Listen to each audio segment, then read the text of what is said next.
दोस्तों नमस्कार। मीडिया सवाल ना करे और चुनावी जीत की गारंटी मिल जाए तो उसके बाद सरकार कोई भी चला सकता है। सरकार ही नहीं, इस देश को भी कोई भी चला सकता है, क्योंकि किसी भी बात को लेकर मीडिया कोई सवाल करेगा नहीं। और चुनाव की जीत शायद हर कमजोरी पर, हर असफलता पर पर्दा डाल देती है और रेड कारपेट बिछा देती है। और यह ऐसी सफलता होती है जिसके सामने इस देश का लोकतंत्र नतमस्तक हो जाता है। यानी वाहवाह और वाहवाही दोनों गूंजने लगती है। यही स्थिति क्या मौजूदा वक्त में मौजूदा सरकार के साथ खड़ी हो चुकी है। रुपया नहीं गिर रहा, डॉलर की कीमत बढ़ रही है। तो फिर सवाल कोई क्यों करे। एक्सपोर्ट इंपोर्ट को लेकर आईएमएफ तक को कहना पड़ता है कि आप जो चीन से माल मंगाते हैं और चीन जो आपके यहां माल भेजता है, दोनों में अंतर क्या है। आप अपनी किताब ठीक करने में लग जाते हैं, क्योंकि अंतर्राष्ट्रीय तौर पर यह गूंज बड़ी हो चली है कि जो डाटा आप रखते हैं वो दरअसल गलत होता है। तो इस गलत डाटा के हेरफेर में क्या जो जीडीपी अभी भी दिखाई दे रही है, चाहे बीते तमाम जीडीपी के मुकाबले वह इस बार कम ही क्यों ना हो, वह भी कहीं फेक तो नहीं। और जब पूरा का पूरा अनऑर्गेनाइज सेक्टर आपके खाते में जुड़ा ही नहीं है, तो फिर इस देश की जीडीपी को लेकर जो भी आंकड़े परोसे जाएंगे वो सही ही नजर आएंगे। यही वजह है कि इस देश के भीतर में आरबीआई गवर्नर नए आए तो उन्हें समझ नहीं आ रहा कि अब महंगाई यानी इन्फ्लेशन को लेकर वो कैसी कार्रवाई करें। इससे पहले शक्तिकांत दास साहब लंबे वक्त तक थे तो वो जानते थे आंकड़ों के इस खेल को। इस दौर में तो एक बार फिर आंकड़े हेरफेर हो गए, तो संजय मल्होत्रा जी क्या करें। 25 दिसंबर को इस देश के भीतर में रेवेन्यू सेक्रेटरी के तौर पर नियुक्ति होती है और महज 2 हफ्ते के बाद यानी कल वही रेवेन्यू सेक्रेटरी हटा दिए जाते हैं। उनको दीपम में भेज दिया जाता है, जिसका मुख्य काम इस देश के भीतर में डिसइन्वेस्टमेंट की दिशा में किस किस कंपनियों को ले जाना है, कैसे ले जाना है। और वहां पर काम कर रहे 2019 से जो शख्स थे उनको रेवेन्यू सेक्रेटरी बना दिया जाता है। क्या इस देश के भीतर में नौकरशाही या नौकरशाही में सबसे ऊपर पद पर बैठे हुए लोगों की नियुक्तियां ऐसी ही होती है जो सत्ता अनुकूल रहे, जो सत्ता के अनुकूल डाटा रखने में माहिर हो। और एक ऐसी परिस्थिति इस देश के भीतर क्या वाकई बनती चली जा रही है जिसमें शेयर बाजार कब डूब जाए कोई नहीं जानता है।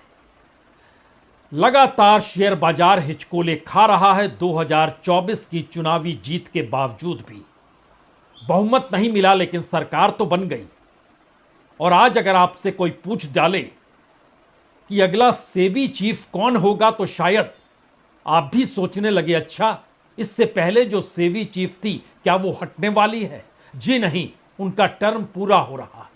1 फरवरी को जिस दिन बजट होगा उस दिन उनका टर्म पूरा हो जाएगा। लेकिन आपने कोई सुगबुगाहट, जो शेयर बाजार की नियामक संस्था है उसमें माधवीपुरी बुच को लेकर इस देश की सबसे ताकतवर संस्था जो पार्लियामेंट्री कमेटी होती है, उसने भी बुलाना चाहा कि जरा पूछे तो शेयर बाजार हिचकोले क्यों खा रहा है और जो मैनिपुलेशन शेयर मार्केट में होते हैं उस पर उनकी नजर क्यों नहीं रहती है। चुनाव के वक्त हो या फिर हिडेनबर्ग की रिपोर्ट आई हो, लेकिन कोई जिम्मेदारी इस दौर में कोई लेने को तैयार नहीं। सुप्रीम कोर्ट भी खामोश हो जाता है। और इस पूरी प्रक्रिया के दौर में इस देश के भीतर जो टैक्स की परिस्थितियां हैं वो एकदम चरम पर पहुंच जाती है। कोई कंपनी अगर कमा रही है तो उसमें भी उसे टैक्स देना है। किसी भी परिस्थिति में आपको 2, 3, 4 गुना टैक्स देते चले जाना है। जीएसटी की परिस्थितियां इस देश के भीतर में रिकॉर्ड तोड़ कमाई कर रही है, लेकिन फिक्र किसी को नहीं वो कमाई कहां से हो रही है, कैसे हो रही है और उसके आंकड़े भी सही हैं या नहीं हैं। जिम्मेदारी ले कौन, बताए कौन। जिस बात का जिक्र सरकार लगातार करती है कि देखिए दुनिया की नजर भारत के बाजार पर है, उस बाजार का सच क्या है कि दुनिया के भीतर से जो पैसा डायरेक्ट इन्वेस्टमेंट का होता है, जो फॉरेन डायरेक्ट इन्वेस्टमेंट होता है, उसमें पिछले बरस भारत में 28 बिलियन डॉलर आए। यानी ग्लोबल के भीतर में पूरी दुनिया में जितना पैसा जहां लग रहा है उसका यह सिर्फ 2.1% है। और भारत से ज्यादा जहां पैसा लगा उसमें अमेरिका, चीन, ब्राजील, हांगकांग, सिंगापुर, यह तो हमेशा से आगे ही थे। जरा फेरिस्त देखिए दुनिया की स्थिति में, पोलैंड है, स्वीडन है, यूएई है, स्पेन है, मैक्सिको है, जर्मनी है, फ्रांस है, कनाडा है, ऑस्ट्रेलिया है। तमाम देशों में भारत से ज्यादा एफडीआई पहुंची, यानी डायरेक्ट इन्वेस्टमेंट पहुंचा है। शेयर बाजार में इस देश के मिडिल क्लास का बड़ा पैसा लगा है। शेयर बाजार डामाडोल क्यों है? एफआईआईज पैसा क्यों निकाल रहे हैं? और इन सब के बीच देसी पैसा लगाने वाले भी हाथ पीछे क्यों बैठ बैठे हैं? एक वक्त एसबीआई और एलआईसी हर डूबते हुए के लिए सहारा होता था। आज शेयर बाजार के भीतर उनकी खुद की स्थिति नाजुक हो चली है। तो पन्ने कहां से खोले जाएं और कैसे खोले जाएं? इन पन्नों को खोलने से पहले हमें लगता है कि सरकार हमेशा कोई आंकड़ा लेकर आती है। उन आंकड़ों के सिरे को पकड़ने की कोशिश मत कीजिए। मसलन इस देश के भीतर हर चीज से तो रोजगार जुड़ा है, तो रोजगार भी मोदी सरकार ने ज्यादा दे दिया। ऐसे ही आंकड़े आरबीआई ने दे दिए। इसी आंकड़े को मंत्री महोदय बताने सामने आ गए।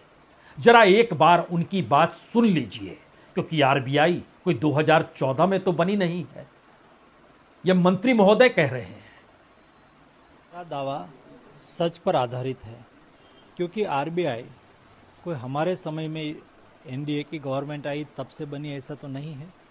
आरबीआई देश आज़ाद हुआ तब से है। और आरबीआई हर साल एम्प्लॉयमेंट डेटा रिलीज करते हैं। और आरबीआई के डेटा के अनुसार, मेरा डेटा नहीं, आरबीआई के डेटा के अनुसार जो यूपीए गवर्नमेंट में भी रिलीज करते थे, और 2004 से 2014 यूपीए के 10 साल के कार्यकाल के दरमियान 2.9 करोड़ जॉब क्रिएट हुए थे। और हमने 2022-2023-24 में एक साल में 4.9 करोड़ जॉब क्रिएट करा। वो आरबीआई का डेटा को मैं कोट कर रहा हूँ। इतना ही नहीं, मोदी जी के नेतृत्व में यूपीए गवर्नमेंट ने 2014 से 2024 10 साल में एनडीए की गवर्नमेंट ने कुल मिला के 17.6 करोड़ जॉब का निर्माण करा है। ये फिगर मेरा नहीं है, ये फिगर आरबीआई का क्लेम डेटा का है, जो यूपीए के गवर्नमेंट के समय में भी रिलीज करते थे। उसका मतलब ये है कि यूपीए गवर्नमेंट में 10 साल में 7% एम्प्लॉयमेंट मिला, और एनडीए गवर्नमेंट में 10 साल में 36% एम्प्लॉयमेंट जनरेट हुआ। तो क्या वाकई सरकार मीडिया और मशीन के भरोसे है? मीडिया कोई सवाल करेगा नहीं, मशीनों के आश्रय चुनावी जीत पर मुहर लग जाएगी। तो फिर फिक्र किस बात की है? बेफिक्र हो जाइए।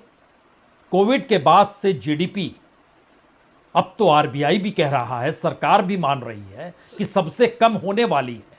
कोविड के दौर में -6.60 था, लेकिन इस वक्त 6.4% है, जो पिछली बार की तुलना से लगभग 2% कम होगी। उसके पिछले बरस की तुलना में 1 बरस कम होगी। उसके पहले और बरस की तुलना में लगभग 2.5% कम होगी। यह मैसेज क्या है? आंकड़ों का यह खेल क्या है? आप एक बेस अपने हिसाब से बनाते हैं और उसके बाद जो आंकड़े रखते हैं वो बताते हैं कि बड़ा ही स्वर्णिम इतिहास रहा है और चकाचौंध की परिस्थितियां विकसित भारत बनाने की दिशा में बढ़ चुकी है। दुनिया की तीसरी बड़ी इकोनॉमी बनने जा रहे हैं, और इन सब के बीच हर जगह इकोनॉमी हिचकोले खाती है। शेयर बाजार में लगा पैसा हर दिन डूबता हुआ नजर आता है। अभी तक जो लाभ मिल रहा था वो बीते लगभग 1 बरस के भीतर में, 1 बरस भी ना कहें बल्कि सिर्फ 7 से 8 महीनों में कहें, उसमें जो कमी आई है वो लगभग 16 से 18% की कमी आ गई है। और यहीं से शुरू होता है क्या आखिर सरकार चल कैसे रही है। और उनीश चावला 2 हफ्ते पहले इस देश के रेवेन्यू सेक्रेटरी बने और कल जानकारी आई कि उनको वहां से हटा दिया गया। और इससे पहले जो दीपम में 2019 से संभाले हुए थे तुहिन कांत पांडे, उनको रेवेन्यू सेक्रेटरी बना दिया गया और दीपम में भेज दिया गया और उनीश चावला को, जो कि कल्चरल सेक्रेटरी भी हैं। दीपम के जरिए इस देश में जो डिसइन्वेस्टमेंट हो रहा था वो पूरी कतार रुक गई है। तकरीबन 29 पीएसयू लिस्ट में है लेकिन कोई खरीदार नहीं है, क्योंकि कॉरपोरेट को भी समझ में आ गया है कि हर चीज वसूली हो रही है तो मुश्किल है।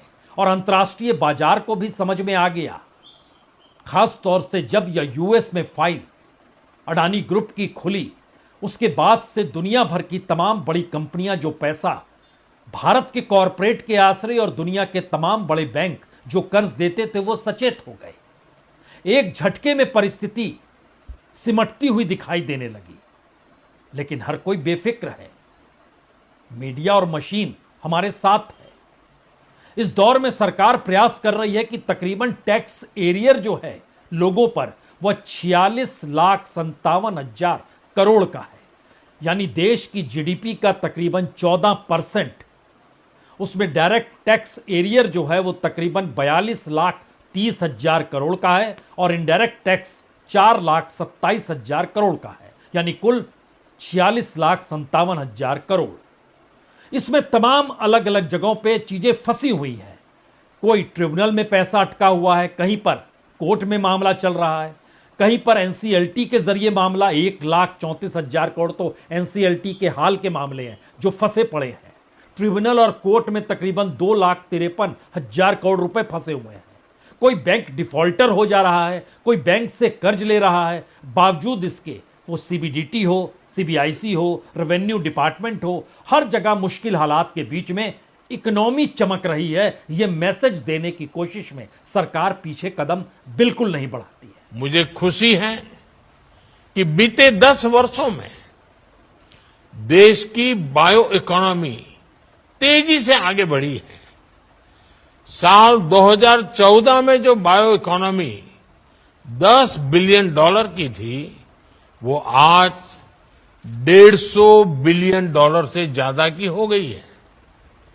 भारत अपनी बायो इकोनॉमी को नई बुलंदी देने में भी जुटा है। वो मानकर चलती है कि ये परोसते चले जाइए, सब कुछ ठीक होगा। और इसी का असर है कि राज्य में चुनाव जब जब जहां जहां होते हैं वहां ऐलान दर ऐलान होते चले जाता है। दिल्ली का चुनाव तो सामने खड़ा है, लेकिन इससे पहले जो महाराष्ट्र का चुनाव हुआ उसकी स्थिति को अगर समझिएगा तो फिर इस देश की इकोनॉमी की एक दूसरी परत खुल जाएगी। वहां पर जो ऐलान किया गया, मसलन लाडली बहना 1500 से 2100 कर देंगे, यानी 63,000 करोड़ का बोझ राज्य सरकार पर। नमो शेतकारी महासम्मान निधि योजना 12,000 से 15,000 कर देंगे, यानी 13,000 करोड़ का फिर से बोझ पड़ गया। इन सब के बीच स्थिति यह है कि अब नए बजट जो रखा जाएगा उसमें आपको कर्ज बाजार का चुकता करना है तकरीबन 95,000 करोड़ रुपया, और उस पर ब्याज देना है 83,453 करोड़ रुपए। सिर्फ वेतन में पैसा चला जाता है 47%, जो तकरीबन 1.5 लाख करोड़ से ज्यादा का है। सवाल है पैसे की उगाही कहां से होगी।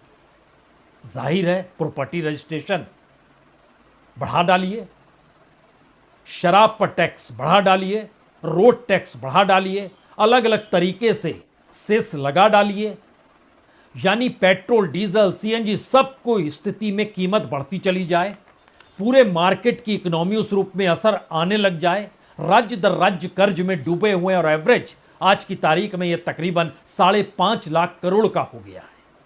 हर राज्य एवरेज है ये 5.5 लाख करोड़ जो डूबा हुआ है। लेकिन इन सब के बावजूद भी अब अगर इस बात का जिक्र कोई करे कि पंजाब की अपनी जीडीपी का 44% उस पर कर्ज है, हिमाचल प्रदेश का 42.5% कर्ज है, पश्चिम बंगाल का 37% कर्ज है, राजस्थान का 36%, बिहार का 36%, आंध्र प्रदेश का 34%, उत्तर प्रदेश का 33%, मध्य प्रदेश का 32%।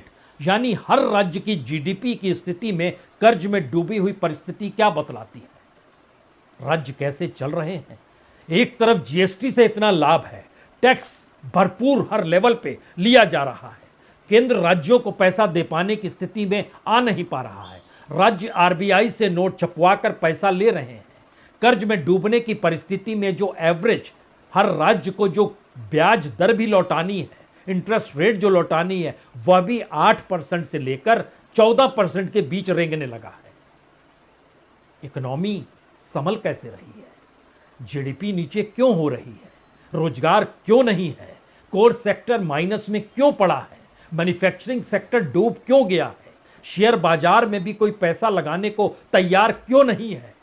इन सब के बीच आईटी, सीबीआई, ईडी की रेड जारी है और बीते बरसों की तुलना में इस दौर में जो रेड यानी जो छापे पड़ते हैं, वो बिजनेसमैन छोटा बड़ा जो भी हो, कॉरपोरेट की जो परिस्थितियां हो, जो सरकार के अनुकूल हो ना हो, किसी को कुछ बोलना नहीं है, क्योंकि इस दौर में रेड्स की तादाद लगभग 3 गुना ज्यादा कर दी गई है। 2014 से 2019 तक जितने रेड पड़े इस देश के भीतर में, जो बिजनेस सर्किल के ऊपर पड़े, उनके पॉलिटिकल कनेक्शन का जिक्र छोड़ दीजिए, उनके अपने बिजनेस के हिस्से में लेकर आइए, वह 3 गुना ज्यादा 2019 के बाद से 2025 तक आते आते हो चुके हैं। बेफिक्र हैं सब, इकोनॉमी संभल जाएगी, क्योंकि सवाल कोई पूछेगा नहीं। 86 रुपए तक पहुंच गया डॉलर और कहा गया डॉलर की कीमत बढ़ रही है, रुपया कम हो नहीं रहा है। चीन ने स्ट्रेटेजिकली अपनी करेंसी की कीमत कम करनी शुरू कर दी। क्या भारत भी उस दिशा में बढ़ने वाला है? जो टैरिफ का बोझ अमेरिका की तरफ से आने वाला है, चाइना तैयारी कर चुका है, भारत ने नहीं की है। डाटा का हेरफेर इस हद तक हो चुका है कि इस देश में अभी किसी को पता ही नहीं है कितनी जनसंख्या है, उस जनसंख्या में कितने गरीब हैं, उन गरीबों की सामाजिक आर्थिक स्थितियां कितनी हैं, इस देश के असंगठित क्षेत्र में जिन्हें की सामाजिक सुरक्षा नहीं मिलती है, उनकी संख्या कितनी है, कोई नहीं जानता है। क्योंकि हमारे पास सेंसस भी तो नहीं हुआ है, तो 2021 में हो जाना चाहिए था। अब कहा जा रहा है 2026 तक कर लेंगे। यानी आजादी के बाद से इस देश में इकोनॉमी के साथ जो खिलवाड़ कभी नहीं हुआ, जो डाटा होता था और जो बेस होता था, उसमें परिवर्तन करते हुए सब कुछ सत्तानुकूल करने की जो सोच थी, वो राजनीतिक तिकड़मों के आश्रय कैसे चलती चली गई। तो एक क्षण के लिए दिल्ली चुनाव के बीच कूद जाइए और दिल्ली के सच के जरिए इस देश की इकोनॉमी को अगर आप देखना चाहते हैं तो पहले मनोरंजन कर लीजिए। बीजेपी हेडक्वार्टर के भीतर दिल्ली के मुख्यमंत्री के निवास का एक ढांचा बनाया गया, शीश महल का ढांचा बनाया गया, और उसको देखकर लोग ठहाके लगा रहे हैं और उसी में खुश हैं।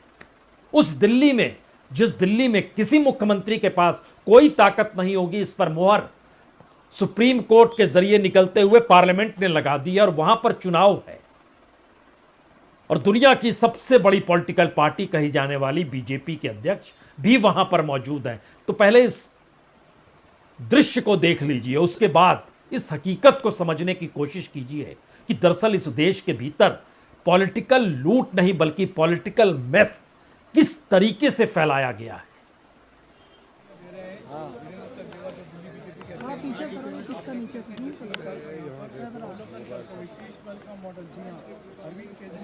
आप ही थोड़ा दूर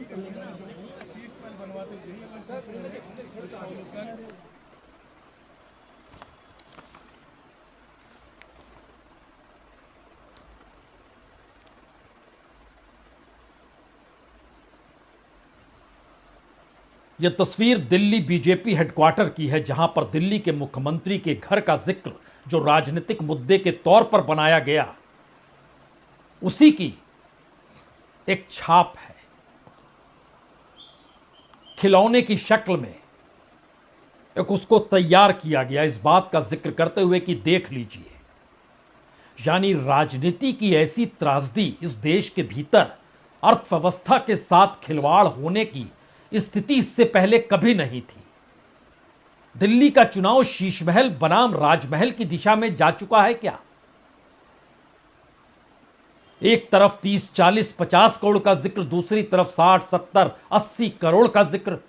हर कोई अपने महल को बना रहा है। हकीकत इतनी भर नहीं है, क्योंकि राजनीतिक तौर पर जब किसी चीज को गढ़ने की स्थिति में राजनीति होती नहीं है तो फिर वह घूस देती है, वो वोटरों को अपने अनुकूल करने की दिशा में बढ़ती है।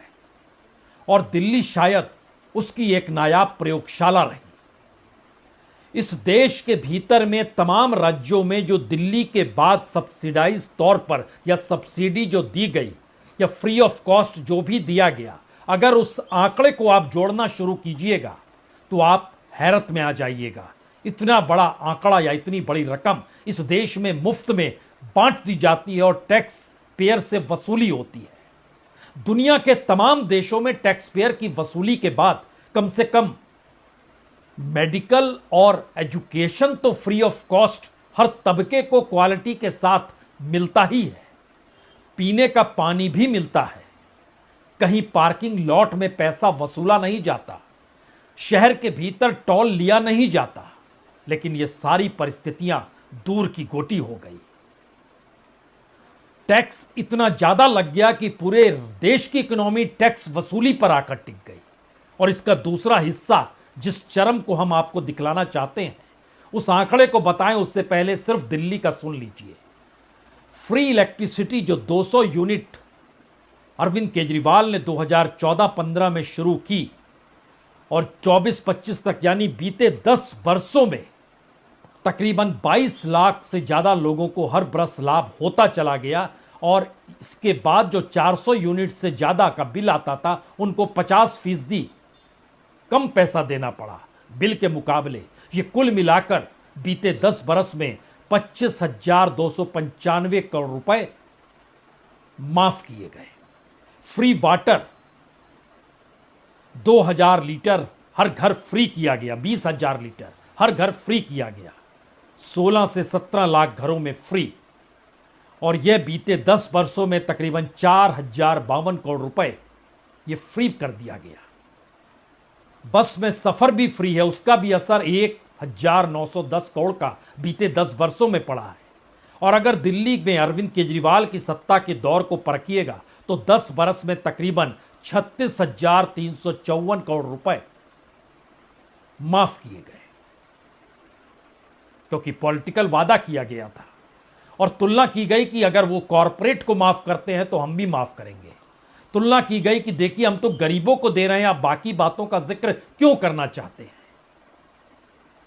लेकिन इस परिस्थिति में धीरे धीरे वो महाराष्ट्र हो, वो कर्नाटक हो, वो आंध्र प्रदेश ही क्यों ना हो, वो हिमाचल ही क्यों ना हो, वो उत्तर प्रदेश ही क्यों ना हो, वो बिहार ही क्यों ना हो, देश भर में ये आंकड़ा प्रति साल जो है वो सिर्फ सब्सिडी के लिहाज से बढ़ते बढ़ते तकरीबन 10 लाख करोड़ पार कर चुका है।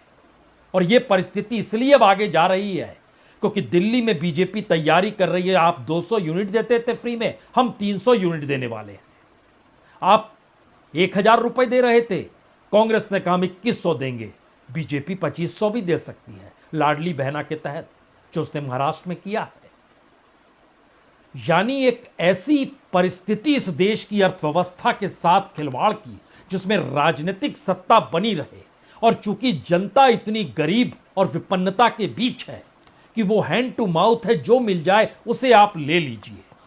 और घुमा फिरा के वही फिर टैक्स वसूली के रास्ते में एक ऐसा चक्रव्यूह बना दिया गया, जिसके बाद ये सवाल बड़ा हो गया कि सरकार वाकई अगर डाटा नहीं रख रही है तो कहीं जीडीपी हमारी नेगेटिव में तो नहीं है, जीएसटी के फिगर मैच नहीं कर पाते हैं, जितना लौटा दिया जाता है और जितने हैं उस बीच में मिसमैच बार बार हो रहा है।